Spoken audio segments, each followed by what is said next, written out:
ભરૂચ જિલ્લાના આમોદ તાલુકાના કોલવણા ગામે ડીડીઓ અધ્યક્ષસ્થાને કન્યા કેળવણી અને પ્રવેશ ઉત્સવ યોજાયો. ભરૂચ જિલ્લા વિકાસ અધિકારીએ શાળામાં પડતી આગળ વિશે જાણવા પ્રયત્ન કર્યો અને જિલ્લા વિકાસ અધિકારી યોગેશ પટેલ વૃક્ષારોપણ કર્યું. આ સાથે તેમણે શાળા અને ગામની સમસ્યાનો જાણવાનો પ્રયત્ન કર્યો.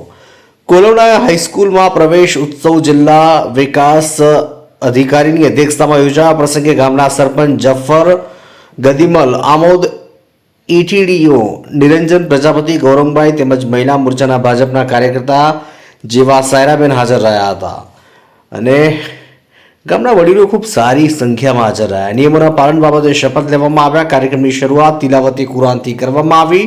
ત્યારબાદ ઉપસ્થિત અધિકારીઓએ દીપ પ્રગટ કરી કાર્યક્રમને ખુલ્લો મૂક્યા બાદ શાળાની છત્રાઓએ પ્રાર્થના ગીત રજૂ કર્યું હતું.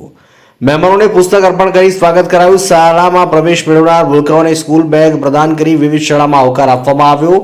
શરણાર્થીઓને વ્યસન મુક્તિ પર વક્તવ્ય આપવામાં આવ્યું. શાળાની બે છત્રાઓએ જીવન સલામતી અને સાદગી પર માહિતી આપી હતી. ટ્રાફિકના નિયમોના પાલન બાબતે આહવાન સાથે શપથ લેવડાવવામાં આવે અને આભાર વિધિ શાળાના તમામ શિક્ષકોએ કરી હતી. રિપોર્ટર મૌલાના મુબારક દિવાન.